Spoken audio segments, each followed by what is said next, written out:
All right, we're going to try this one more time. We're going to see if the network stays up this time. We are working with, and I'm going to call it out, Sudden Link, and we have been having terrible luck with our gigabit network, wondering why it is that we cannot keep our live program going. Cannot keep our live program going. Well, we're going to try it one more time and hope for stability this time. Let's go one more time.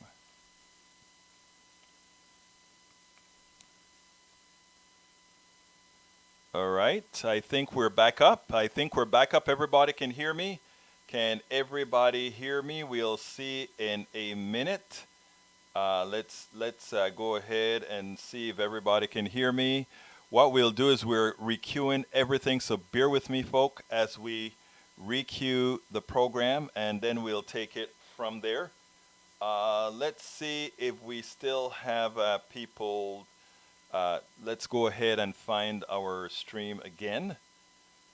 I'm making sure all our streams are up after we went down for some particular reason. Maybe it's something going on with the system. Would it be the system? No, I don't think so. I just think this cable company has a whole lot of big problems that need to be solved. Okay. We'll be back. We will be back in line in 1 minute, folks. Bear with me as I get everything hot again. Let's see. There we go. Here we go. Okay, here we go. Let's see if that is from the cable company or not. Let's see. Okay. All right. Let's go and let's get busy.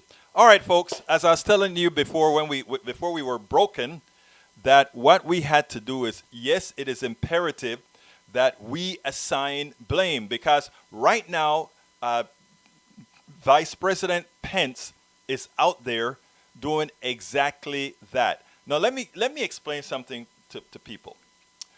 The person that I'm going to have on today, Mac Regan, he's not as progressive as I am, but he understands that with what's occurring with COVID-19, we have to ensure that what we rebuild from COVID-19 is not what we had in the past.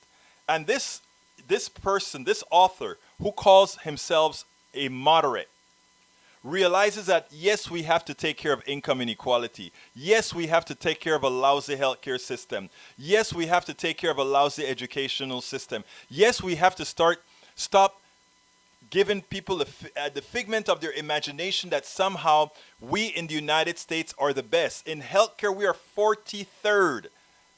43rd in that list of nations that I forgot what they call the list of nations. We're 43rd. So the question is, the first thing that we have to start thinking about is how to be truthful.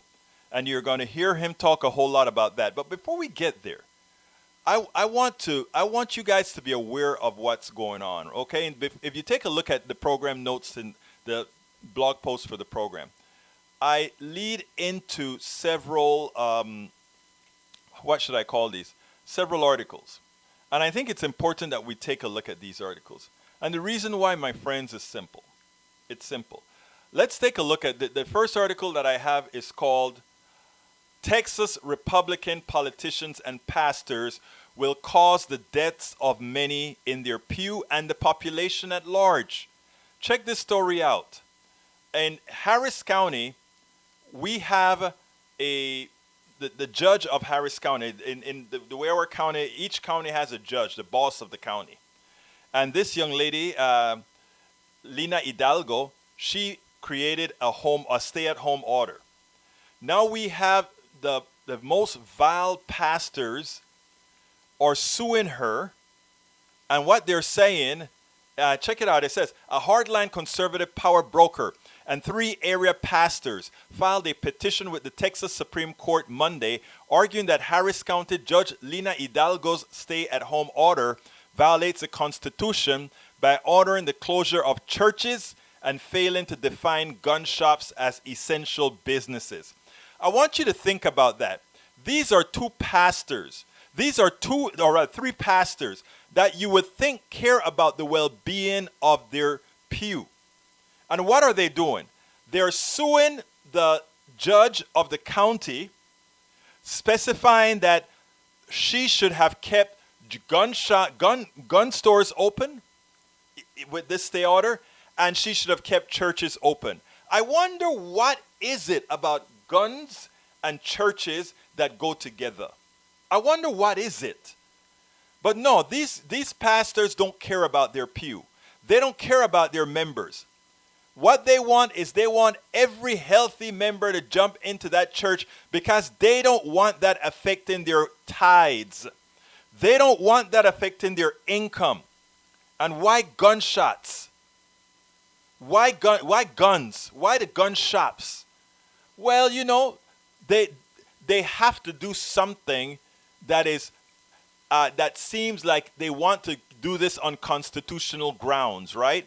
So they do Second Amendment to get the Second Amendment folks riled up, and then the churches, to get the evangelicals riled up, and then they come to church, pay their tithes, get infected, and who knows, some die. And you know why the pastors may not mind if they die?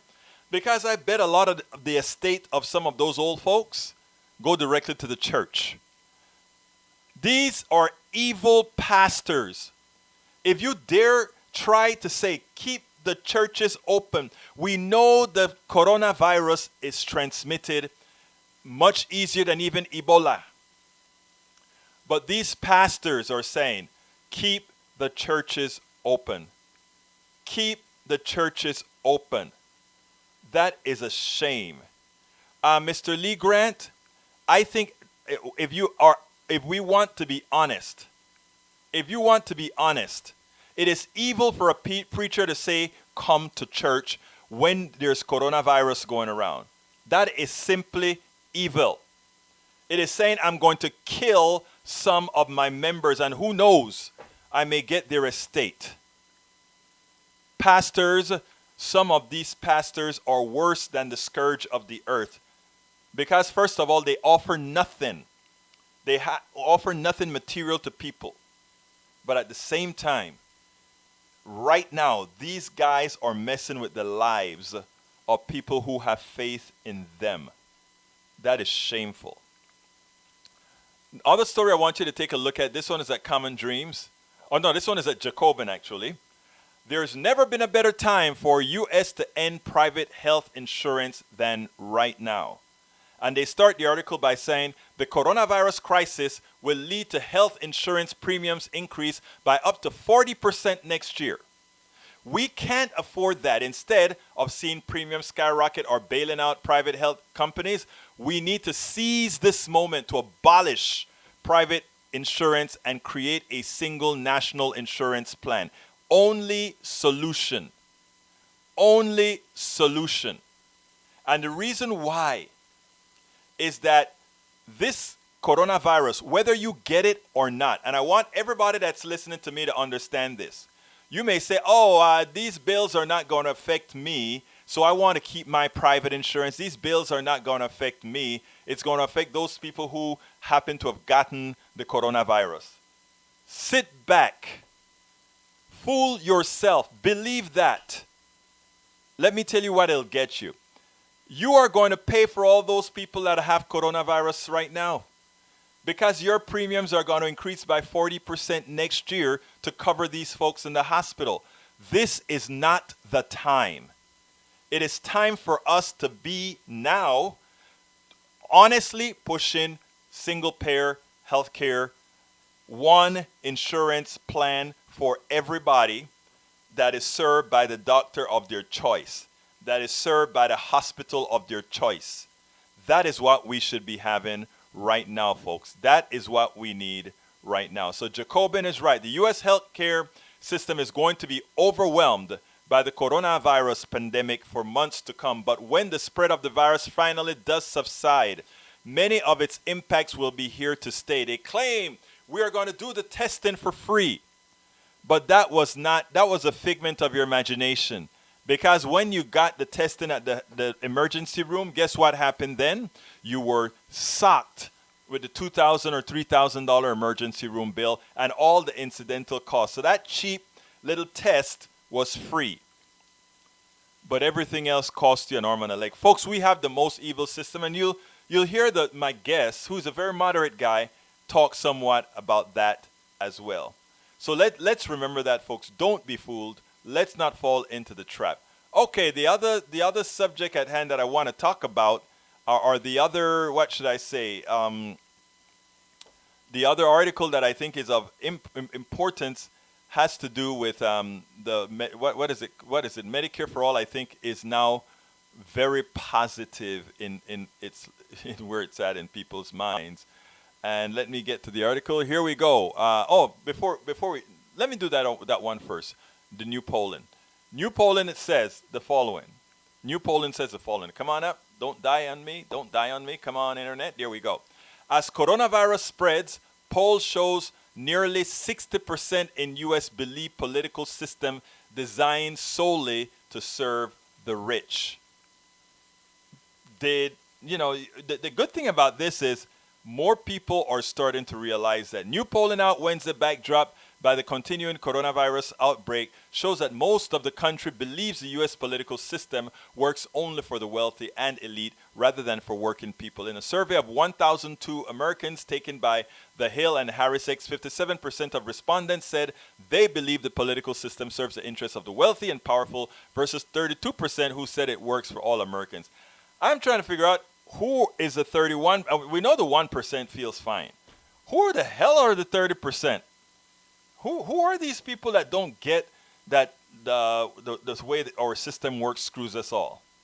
How do you not get it? Anyway, those articles are all indexed in the blog post for today. But the other one that I wanted to tell you is about this one called it's about the seniors. Every American citizen, every American resident qualifies for that $1,200 check if you're an adult. Okay, everybody. But the government is trying to get some to go through hoops, and the worst case to get their check. If you're old, if you're a veteran that normally doesn't file your taxes, now they want you to figure out how to file your taxes to get it, even though they already have all your information, your Social Security information, and they're sending you a Social Security check. They have your disability, if you're veteran information, they're sending you a disability check. Why do they need you to go through the other step of going outside or racking your brain to get something that Congress passed for the population at large? And the thing about it is this affects older people. And as usual, you know what's the reason behind this? The reason behind this is so that less people take this than would otherwise do. You know what I mean? Old people get the money, they may not spend it as much, but the young people get it, they're going to spend it right away. There are a lot of reasons why they probably did this. So if you have a grandmother who is on Social Security but don't file taxes, help her out, help him out. Likewise, a veteran who needs our help them out, please. Because these politicians, again, they care very, very little about you. They care very, very little about you. The headless king of France might disagree with you. Oh, really? I guess you want to talk about the guillotine, huh? Ledo, you're a case, my brother. You're a case. Okay, John Thai says, not everyone gets $1,200. People above 75. You're right. I should have said that. People above $75,000 don't get it as an individual, and people. That's not. I'm sorry. Let me correct that. As you pass 75,000 income, you lose $5 per $100 above $75,000. And likewise for a family of two, that $2,400 drop after $150,000. But for most Americans, that's not the kind of income that they make. Most Americans, I forgot what the median income is in the United States now, but again, most Americans are going to qualify for this. Lee Grant says, Egberto, TDS is causing him to be tremendously judgmental today. What is TDS again, Lee Grant? What is TDS? My mind may be going, so I don't know what TDS is. You got to tell me what TDS is. Anyhow, folks. Oh, Trump derailment syndrome. Trump. I think you're talking about Trump derailment, the derangement syndrome. I don't have Trump derangement syndrome. I don't think so. You think I do have that, Lee Grant? I don't think so. I don't think so. I just don't. I just think Trump is so bad. Trump is such an incompetent, unintellectual, mean, insensitive, unable to be empathetic, unable to feel president. I don't think anybody who doesn't like him would have Trump derangement syndrome. What I think, I'll be honest with you. I love you all. You too, Lee Grant. I love you all. You're my conservative brothers, and I need you. I need Ledo. I need CSAC. I need all you my conservatives on the board. But let me tell you something. It is important for you to understand how I feel about you. I sit down and wonder. You've seen Obama, and if you want to be objective about Obama, you can think about Obama. You've seen Clinton. You've seen Bush number 1, and even Bush number 2. But let's leave Bush number 2 because it's a special case. There is some similarity between Reagan and Trump. The only difference I think you'll see is Reagan is Mr. Smooth. I'm dumb, but I'm very smooth. People tell me what to do, but I'm very smooth. I'm used to being given lines, but I'm very smooth. See, Trump doesn't have that. Trump was given the silver spoon, and he lost his daddy's money over and over again. And, the corporatocracy doesn't mind giving him money because somehow, they are able to maybe get him to launder what they need him to launder for. So, no, it's not the Trump derailment syndrome. Anyhow, going back, we have some other good news here. The good news is that most Americans now want Medicare for all. The corporatocracy ran some nasty ads that started to bring it down. And with the coronavirus, just like I said would happen, the coronavirus is going to teach people a whole lot of things. It's going to show us that it is time for us to restructure what our economy looks like. And we are going to have to engage to do that. We cannot leave it up to others to do it. We just have to do it ourselves. So one of the things that I want to do is I want you to listen to this other this person that's coming on, Mac Regan, because Mac Regan's going to really score us up. Let me run through the mail because this is an interview. After the interview, we don't have much time. So let's see. Some preachers ain't jack. Troy, you're so right. Troy, you're so right. Lee Grant, wow, self-righteous finger pointing. That is finger pointing in a self-righteous way. But no, I'm not self-righteous. Not at all. I don't believe in that. Lawrence Sims, Cash App will take care of their money. Yeah, but you see, when you're in church, right? There's a certain thing about having that pastor looking down at you saying, and the Lord wants you to give me money for my Cadillac, my big house, and my vacations, and to do the facelift on my wife.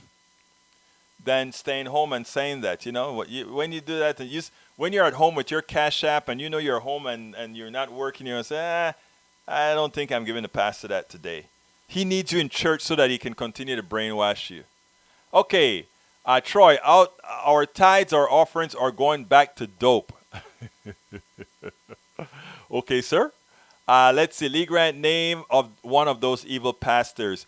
I don't have to name them. I don't really want them to come back and say, Berto, I'm going to sue you for calling me evil. Even though they couldn't win, but I don't want to be bothered. But I put it this way. A large percentage of the preachers here in Texas and elsewhere are evil, period. Okay.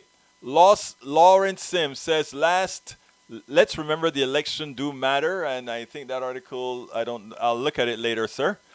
Troy Astra says, coronavirus threatens the rich. Poverty can't.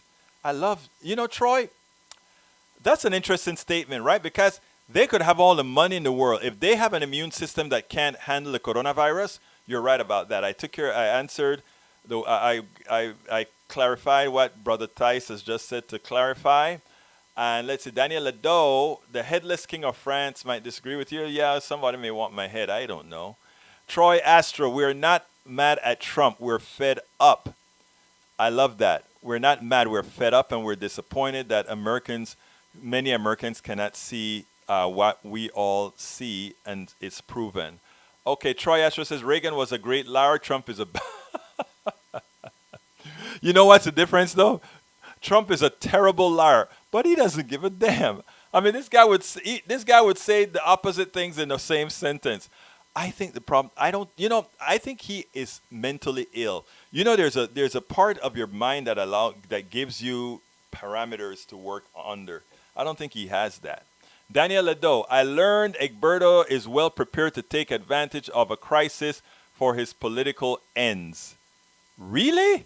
I am honored, Daniel Ledo, that you think I'm well prepared. I am honored that you're saying that. So thank you so kindly, because you know what my mother always told me when I was growing up?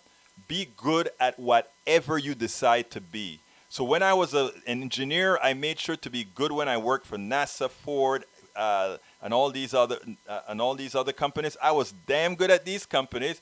And likewise, when I formed my own company, I made sure to be good at it. I always listened to my mother. Always listen to my mother.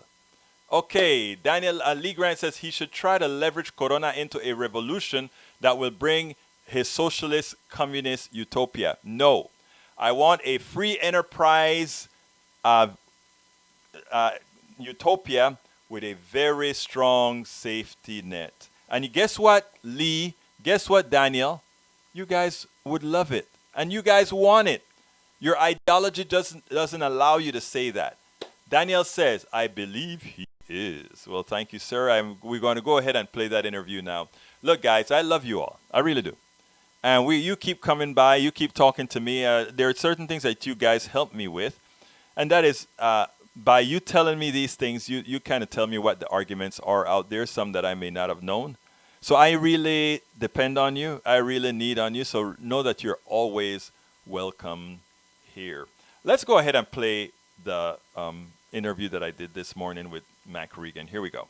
Welcome to one more edition of Politics and Rant. I'm Egberto Willis, your host. Thank you so kindly for being with us. Look, folks, will COVID-19 unite or divide our society? America's social capital, that is, how individuals and groups work together or don't to create or inhibit corporation. The answer to those questions will have much to say about how we survive today and build a better tomorrow. How will we live together? How will we seek truth and sort through bias, communicate and find common ground, balance individual and societal priorities, and take responsibility for ourselves and be our brothers and sisters' keepers? Here to discuss these important issues is Mac Regan, author of the new book, The 2020 American Revolution, 2020 Decision Support for Voters. Mac Regan, welcome to Politics Done Right. It is my pleasure to have you here with us. Well, it's my pleasure to be on this morning. Thanks for having me on. Absolutely. Before we get deep into the issues, tell us a little bit about yourself. Well, I had a 35-year career in management consulting. I ran a variety of businesses within that consulting, both in the healthcare area. Then I ran in the human capital practice, the job evaluation compensation practices, and I ran a global human capital business prior to my retirement several years ago. Since then, I've been spending all my time researching and writing about citizenship. And so my first book, Global Citizen Patriots, came out in 2016 in preparation for the election then. And earlier this year, my new book, 2020 American Revolution, came out really as a voter support guide for the 2020 election. This is going to be a really contentious and difficult election. And voters need support, and they need to know how to ask the right questions. Well, I mean, that is so true. One of the things that got to me most importantly was the piece that you wrote. And the questions are, we are now in the doldrums. The economy, for all practical purposes, have crashed.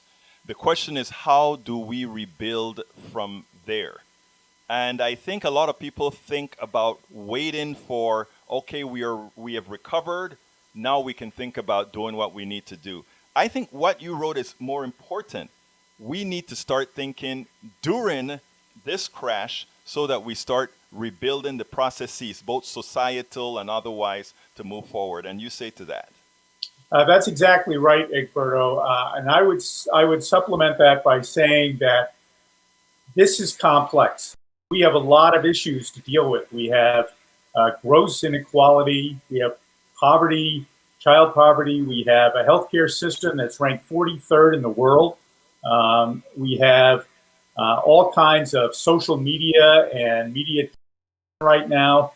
Our media right now is weaponized by the right and the left, both sides, frankly, in a way that doesn't serve the majority of citizens in the country who are moderate, frankly, are more moderate than the tails.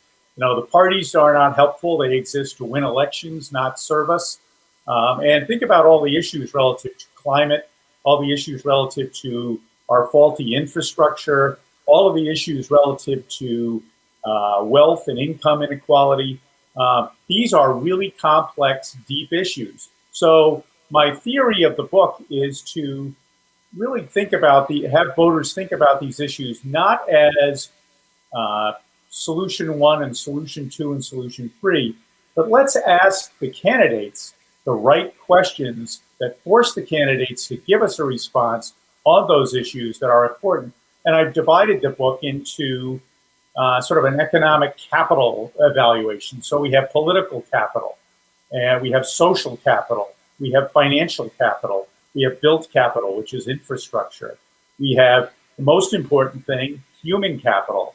People are number one, right? But we don't often treat them that way in terms of how we deal with things like the coronavirus and how we deal with pay levels continuing and jobs continuing, and we don't have a good social network for healthcare. So we have a lot of issues, and the ability of voters to sort through that is going to say lots about the way our future goes, the way our democracy goes. And social capital is one of those things that really is difficult for people. Everybody has their own biases. I have my biases, you have your biases.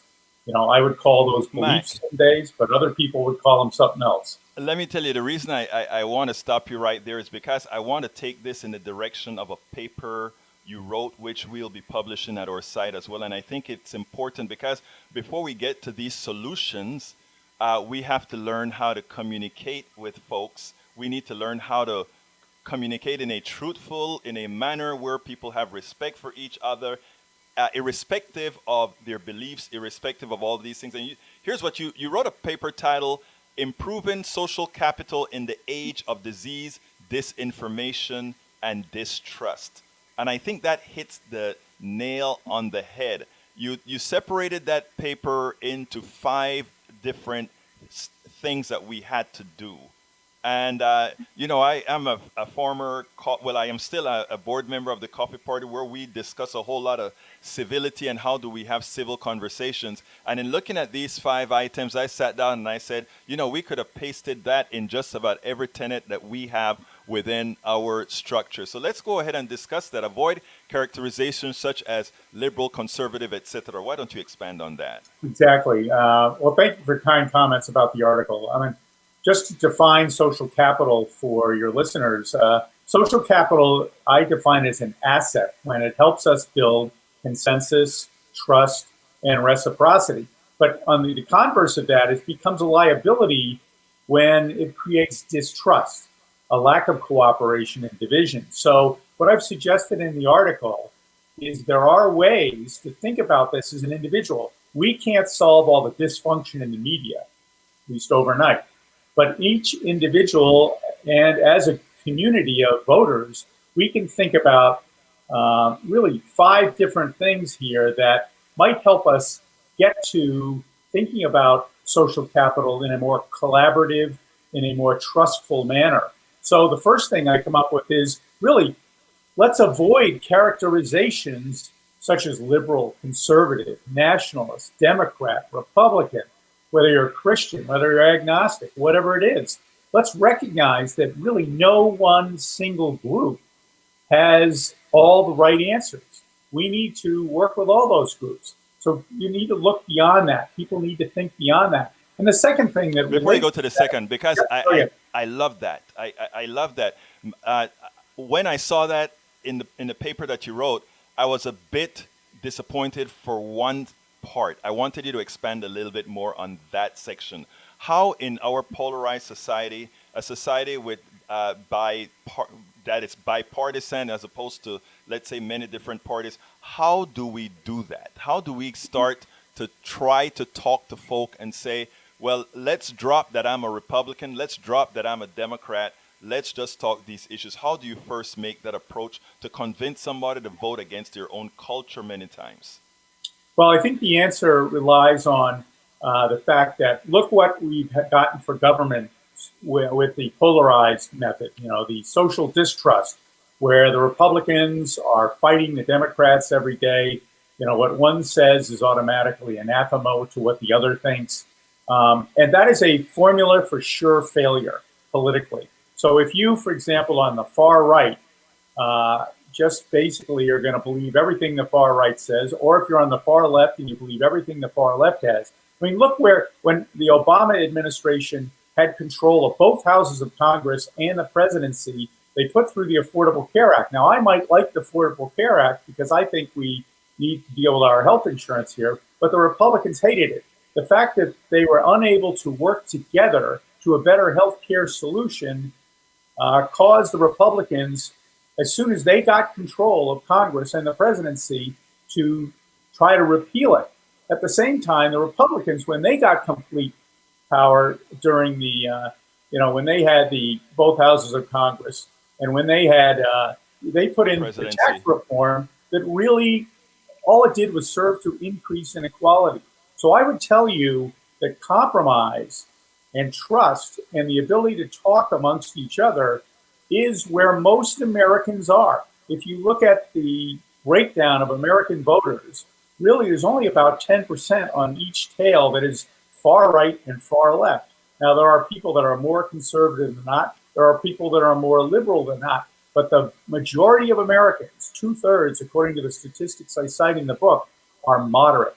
So if you can come up with a candidate who can serve both masters and do it in a moderate way, I think there's an audience out there that will be more trustful and ready to vote for those moderate candidates.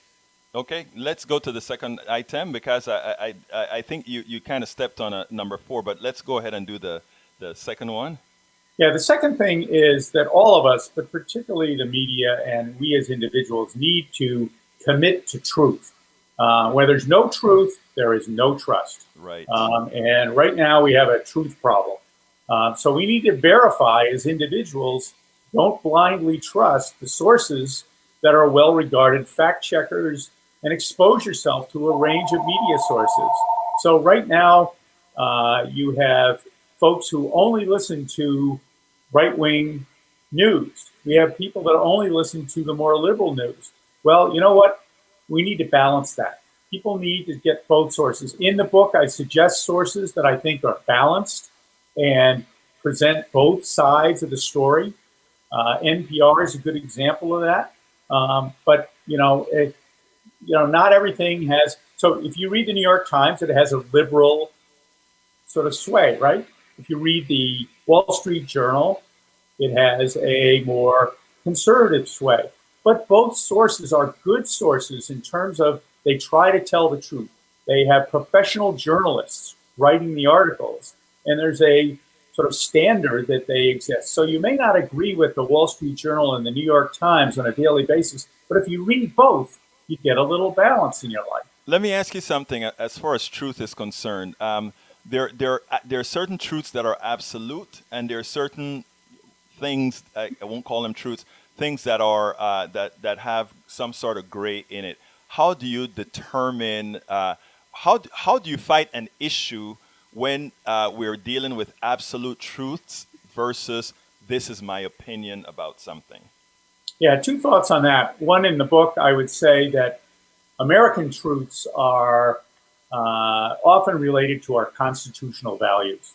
So all men are created equal, right? We do a lousy job of executing that historically, but the reality is that is a value that we all hold, and it is a central truth that we all theoretically believe. So the things in the Constitution like that, the things in the Gettysburg Address, all of those documents that reflect our historical values are a great starting place to get to truth. The other part of truth is, facts and checking facts. And, it goes beyond our constitutional values. So facts relative to climate change, facts relative to the fact that we have a very poor healthcare system that nobody believes that we actually have. We're 43rd in the world in healthcare in terms of not having coverage, but people widely regard our healthcare system as one of the best in the world. It is not. It's one of the worst in that it doesn't cover people, and it has quality shortcomings as well as quantity shortcomings. So getting to those facts requires asking yourself some tough questions, going to those different sources that I referred to, trying to balance that information. This is really hard stuff for most people. It requires an introspection and a look into yourself and a willingness to take other opinions that is really hard to do. Now, let me tell you something. From the time that I read your bio, etc., it was evident to me that you are a very somebody on the moderate side of the aisle, if you will, somebody that is very moderate. You kind of see things down the middle. I find it. I think it is important for us to understand, and you tell me if I'm right or wrong. Just like there are, let's say, liberals and there are conservatives, that moderates are also a point of view.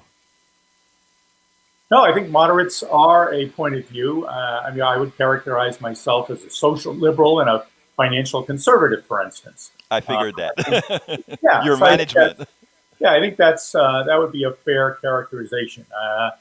And where I stand on climate change, I'm a believer in climate change. I'm a believer that we need to do something. So everybody has their own opinions on these, but how you attack each one of those issues, whether it be climate change or financial inequality or child poverty or our poor infrastructure, those require solutions. People and candidates are required to come up with solutions. They are required to have realistic solutions. So coming up with a solution that the other party won't buy or the majority of Americans won't buy, or coming up with solutions that are nothing but lies to make political capital are not the way we need to go. So we need to call out lying, and we don't do a good job of that. I mean, some of the media calls out. I mean, the president has a list of 15,000, pieces of misinformation. Yes.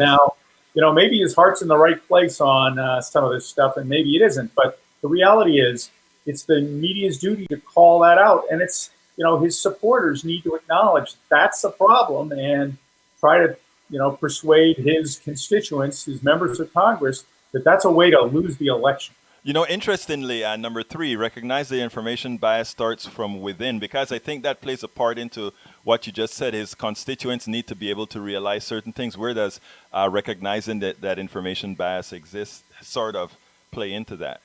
Yeah, well, information bias for all of us starts within. We all come from, different cultures. We're of different races and ethnicities.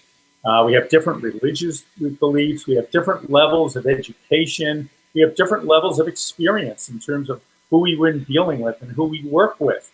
We have, we come from a whole lot of different things. That's part of the beauty of America and part of the promise of America.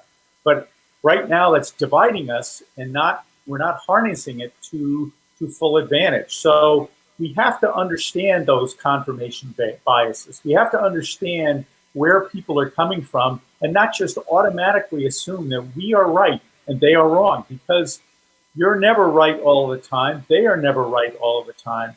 I work with a number of people in business from around the world historically. I also work with a number of people in our town here, from the fire department to the mayor, and people really have they're not trustful of each other. But when they sit down and actually talk amongst each other, you'd be amazed what happens. People start trading facts, they start trading information, and all of a sudden, the person who's next to you doesn't look green or white or black anymore. The person looks like you. And we all have similar problems. We all don't want child poverty. We all want better health care. We all want better wages. We all want to develop our human capital. So I think there is common ground, but you got to sit down and talk about it. Mac, that is your magic statement right there, because I've found that in my own activities with people. I'm a pretty liberal guy who live in a very conservative area, and the folks that I hang with around here when we're talking and having coffee are mostly conservatives. And that last statement that you made is so true. By the time you're done with the conversation, and I think that is the respect that some folks like us, I think, get, is by the time why you can speak to many people from different modales, if you will, is once people see the honesty, the truth within your convictions or whatever, suddenly you can have a conversation, and not only a conversation, but you can also change minds. Well, you mentioned the word respect, and that's what it's all about. Yes. When you sit down and talk to people about your views, you may still not disagree and you may agree to disagree, but you respect the person's opinion and you've heard the person's opinion. That person knows he or she is being heard. There are projects right now ongoing in the United States that get voters together from a variety, a cross section of voters, economic groups, different religious groups, different ethnicities, sit them down in a room for a couple of days with a facilitator, and they go through, here are some questions and issues. And the amazing thing, and what comes out at the end of those sessions, is often people gain an understanding of what others are thinking. And that understanding is the platform that allows them to reach compromise. And that's what we need in this country. Now, in the fourth item, you talk about how support candidates who offer specific plans and changes. I want to tie that into something that we've been talking about, and that is when you talk about the differences among people, but whenever they sit down and find out the things that they have in common, it is so much more. The interesting thing that I find is that what our leaders do is they monopolize on differences. They accentuate the differences in order to keep dissension and get what a certain or select few want in this country as opposed to what most of us want. Would you agree with that? And does that kind of fit into what we're talking about? Yeah, I would totally agree with that. Our representatives in Congress, whether they're Democrats or Republicans, are so influenced by two things: money, the campaign contributions, primarily lobbyist contributions, number one. And number two, they're very influenced by what they would call their constituency. So their constituency is more and more a hardcore group of voters on the right and the left who are always going to show up at the polls because they're really ideologically committed to their point of view. That leaves the middle out. So when the politicians concentrate on their funders, who are often the wealthy and also large businesses who are looking for favors, they're not serving the public. When the representatives concentrate on just a fragment of the electorate, because that electorate might represent 20%, but that 20% is going to show up at the polls every time. They over-focus on that group and ignore the people and don't incent the other people to get to the votes. So I think there are ways to get people to I'm working on an op-ed now that basically says, we ought to pay people to vote. We got a $2.2 billion, $1 trillion bailout, right? Right. How about bailing out our democracy by sending everybody who votes a $100 check? I want to see, when you write that op-ed, you send it to me so I could post that as well, because I really want to see how you're going to put that together. I am all ears. I am all ready to listen. But I want to touch on something here, because you talk about the middle. I don't know if you see some of the stuff that I've written, but I don't particularly like the word middle, because I think you've already said something that we both agree on 100%, and that is, if you put us all together, what you find out is most of the stuff that we are all aspiring for are pretty darn the same. And I hate calling that the middle, because the middle kind of have a tendency to believe like there are left wing policies that are no good or right wing policies. And let me give an example. I am sure that Mac Regan wants to be able to go to the any doctor that he wants to see and be able to not come out bankrupt out of that office. That is a reality for us all. The question is, well, how do we get there? We have to figure out ideology versus practicality and reality. And I bet if you and I were to sit down, we could come out and say, well, these are what the numbers say, and this is a preferred way to do it based on those numbers. Forgetting Yeah, about I it. think you're right. The word middle is probably not the right word. I would say the word is moderate. I, I'm going to have to learn. In all things, moderation, they say, right? Yes, that's true. That is a true statement. I may have to learn to like the word moderate because I think they've so conflated moderate and middle. I may have to learn to do that. But after talking to you and loving what you've had to write thus far, I think I may consider the word moderate. I probably will. Anyway, let's go. Let's talk about increased shared faith across diverse communities, because in as much as you put that number 5, right? Yep. I kind of likely would have liked it to be number 1, just because of what the politicians do to separate people on all these different isms. Yeah, I think whether it's number 1 or number 5, I don't know. I think people will make their own decision on that. But excuse me, Bless you. the way to get people to work together more is to create what I would call shared faith. Right. In other words, we have to share in the solutions, we have to share in the questions, and whether it's education access, which right now is very uneven. Mm-hmm. So in my old town, we had a very good school, funded at about $20,000 per student from the local tax base. 2 miles away, we had not a very good school that was funded by a tax base in the next town that was getting students $12,000 per student. Now, is that a fair deal? Both are public schools, but there's a huge difference between a student getting $20,000 a year and a student getting $12,000 a year. So the ability to talk through that, I think most Americans would agree, hey, that's not fair. So how do we orchestrate that? Do we change the tax base? Do we make it more of a broad tax base? Do we share across borders? So this type of conversation on education access, on housing access, on socially diverse networking are ways to promote actions that create broader understanding and thereby create better social cohesion. So, for example, we have a number of institutions now that do a really good job at social cohesion. Let's take the military, for instance. Mm-hmm. You go into the military after high school, that's a very diverse, you get everything in the military. And as a result, you're forced to, in a team environment, sometimes involving life and death, to put your trust and your reciprocity in the hands of other people. That is a great example of, the military is by its very nature incredibly diverse, and that, it would be nice if we could use employment practices at businesses. My old business was a global business. Half of our employees were outside of the United States. So until I was able to work with people from outside the world, outside of the United States, I didn't have that perspective that you get by dealing with a Japanese national or a German national or a Russian national. They have different perspectives on life. The ability to understand those perspectives and work with those people is a skill, but it also involves incredible understanding. And the key to that is the ability to see their problems more clearly.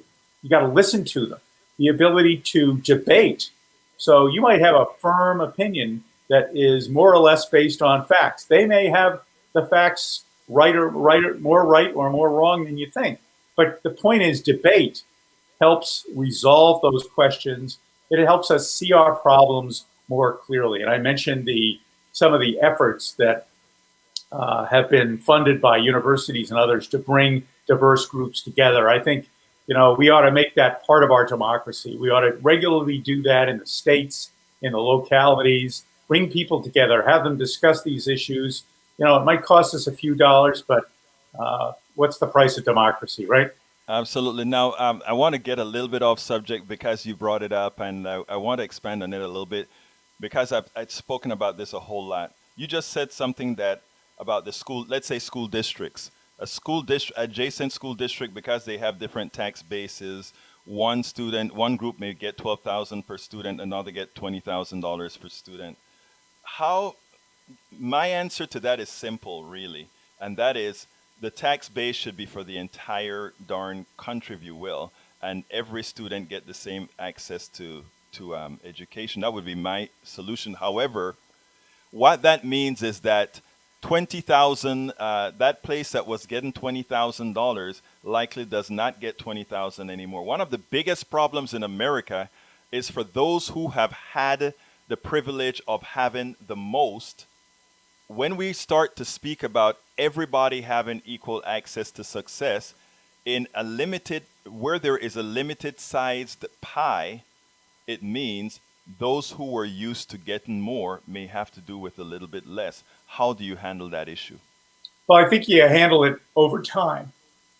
These issues are not, you can't turn on a switch and change where we are right now. But I think you can have a plan that over time changes the tax base from a real estate appraisal tax base to a public funding tax base. So the folks in that town that are paying $20,000 per student may continue to pay $20,000 student, but at least some of that money needs to go into the public funding. That school also gets state and federal money because it's a public school in addition to the tax base. So maybe they could be relieved of some of the state and federal tax base, saying you already have enough per student. That money that goes into the public trough could then be used to beef up the other schools. The other idea that I think would fester some more social integration is, let's integrate the schools a little bit more. Let's take students from one school and move them to another school. This school that gets $20,000 had very little diversity. That was part of the reason I moved my daughters to a different school at some point, because, having experienced the benefits of diversity, it seemed to me that just wasn't, once you got out of elementary school, it wasn't going to serve them well in the long run. But that type of diversity is not readily available. So moving students across different schools is another way to build social capital, build cooperation, build trust, and build understanding. So I think you can only do that over a period of time. This is, as I said, not a switch you can turn off. It's sort of like our healthcare system. You can't Bernie Sanders it overnight. You're going to have to deal with 1 million, people who work in the health insurance industry who might be out of a job if Medicare for all comes through. Well, you need a way to find them new jobs. You need to train them for new skills. And I think if you could convince them that you could get them better jobs and more meaningful jobs than they have right now, they might be more receptive to. I am glad I'm glad you brought that up because, by the way, that is in the bill for retraining of the people who would lose their job as far as Medicare for all is concerned. But let me tell you what I'm most impressed with this interview. Somebody who sees that you are from management, etc., would have the opinion that a lot of the ideas that you have, and even some that I scanned in your book, wouldn't be the ideas that you would come out with. And even when we discuss the school issue we've just discussed here, some of these innovative ideas as well, I think these are important issues. Now, I'm a bit more, simple, if you will, with solutions, and that is, my thing is everybody just gets the same amount for the schools. But I mean, you talk about transition, and I understand that. I think we're coming to the close of this interview, but I think one of the most important reasons for reading your book, and I haven't read it completely other than scanning, is many Americans that need to hear this. You are able to. I'm talking about Mac Regan here is able to express it in a manner that a lot of folks who otherwise wouldn't understand these issues are going to understand them. When I saw the piece that you wrote, that is what I got out of who you were as an author. So please give me some final words and tell us how to go about getting your book. And if you want to give a quick synopsis of your book, let's go ahead and do that. Well, thank you very much for those kind comments. I appreciate it. The book is really designed. It's only 80 pages long. It's highlighted. So if you're a millennial like my two daughters and you don't read, or you don't want to read, you can just read the highlights and probably get through it in 2 or 3 hours. But the way the book sets up is by stating some facts. So we are 43rd in the world in healthcare. We have 15% child poverty, even though we're the richest country in the world. Our public education system is very uneven, and that shows up in test scores versus others. These are facts, all right? Our infrastructure gets a D plus in our annual engineering report. That's a fact. Our climate is changing. Our water systems, if you live in Flint and you're drinking out of plastic bottles and you have no opportunity probably in the future to drink out of anything but plastic bottles, and that poor water has harmed 10,000 children irretrievably. And as we have created a dead zone in the Gulf of Mexico through dumping chemicals into the Mississippi River, these are all facts, and the book outlines all these facts. So I've set the book up in a way where we have problems. I don't know all the solutions, but I think voters need to be aware of the problems. They need to be aware of the facts. They can dispute the facts all they want. I put the sources in there, and good for them to dig into it and figure out what they agree with and what they don't agree with. But the facts are there as I see them. I think they're compelling. And let's not try to boil the ocean here and come up with it. Every voter needs to have every solution. But every voter needs to know what those problems are, and they need to prioritize them in their own mind and ask the candidates the questions that will get to the points that they think are most important. So it's about questions and it's about problems. And I hope, most voters will be able to get through 80 pages and show up a little bit more informed and mostly just show up. Excellent. I'll index to your book. Mac Regan, author of The 2020 American Revolution, 2020 Decision Support for Voters. Thank you so kindly for having been on Politics Done Right, and I hope to hear from you. And I want that other op-ed on paying the voter. I'm working on it. I'll send it to you first thing. Absolutely. Hey, Carol, thank you. It's been a privilege to be on. I appreciate it. It's been a pleasure. Thank you. Thank you very much for listening to that. But let me tell you something. For those that consider themselves, quote unquote, more progressives, they would look at a guy like Mac Regan and said, wait a minute, this guy sort of, he's moderate and he's you know what? Let me tell you what I admired with Mr. Regan. What I really admired is that he wasn't one of those who didn't look at all the problems and understood that the problems were there. And he was the type also that was willing to look at all the different options, the solutions, even as he calls himself, well, I'm a moderate and most people are in the middle. We kind of disagreed on using the word middle, etc. But I think guys like Mac Regan are important in this movement to reach a sect that really thinks in a manner that wants to move this country forward in a sort of a progressive way. And we're talking about not using labels, but you know what I mean by progressives.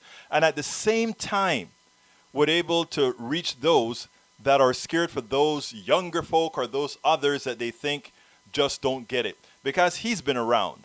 He's been in management. He's been all over. He's been around. He understands the thing. So there is room in this movement for a lot of folk, and he can actually bring a lot of folk along as well. Folks, as you know, before we go, I got to ask you to please go ahead and remember, visit our store. And as you can see on the screen, we have all these items that you can get, our cups, our books, and remember, I always show you our book. Yeah, don't forget, As I see it, class warfare, the only resort to right-wing doom. Yes, understand how the economy really works in an easy to understand way. Please go ahead, visit our store.politicsdoneright, store.politicsdoneright.com and support the show. But more than anything else, I would love for those of you that are listening to become members. And how do you become a member? Go to patreon.com/politicsdoneright. Again, that is patreon.com/politicsdoneright. It is right there on the screen. Alternatively, if you want to contribute to the show, in other words, keep us going, keep us alive and well, please go ahead and consider contributing, keeping us alive at paypal.me/politicsdoneright. That is paypal.me/politicsdoneright. If you're on YouTube, feel free to give me a what's called a chat up, or I think they call it a super chat. Give me a super chat. Click on that $sign, and whatever you want, whatever you think is worth it to keep us giving you independent media, keep this stuff going alive. Go ahead and contribute on YouTube as well, because that is how we're going to make a difference. Look, let me be frank. I am not making a hell of a lot of money trying to do this. I gave up a whole lot to do this because this is what's right. All right? So those folks who support Politics Done Right, and there are a lot of you that support Politics Done Right, we need about 10 times the amount of folks that are supporting Politics Done Right for us to really survive in the long term and for us to really make the impact that we need to make. So we're dependent on you. So please go ahead and go to Patreon, patreon.com/Politics Done Right, and become a subscriber. $1.99 or more, whatever you want. $1.99. Would you buy me a coffee somewhere? Would you buy Politics Done Right a coffee somewhere? Go ahead and contribute. Go to the store.politicsdoneright.com. Or if you want to contribute directly to us, paypal.me/politicsdoneright. And let me put the link to the store on inside of the chat room as well. That's the link to the store that I just placed there. And if you want to help us with our equipment fund, you know, when we go to the conventions, when we go to these different places, you can use our GoFundMe page, and our GoFundMe is gofundme.com/independent-media-upgrade. Look, we went over today because we had internet troubles. The internet went down twice. For the whole day, it went down over 6 times. We don't know what it is. We're just hoping that sometime they get the node fixed. They do whatever is necessary to do it. But until then, whenever we fall off, we'll continue to come forward. My name is Egberto Willies. This is Politics Done Right, and you know how I end this baby. I am what? Out!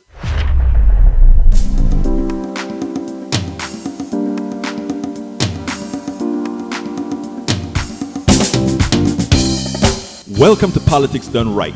I am your host, Egberto Willies. This is a progressive program that will take the mystery out of politics.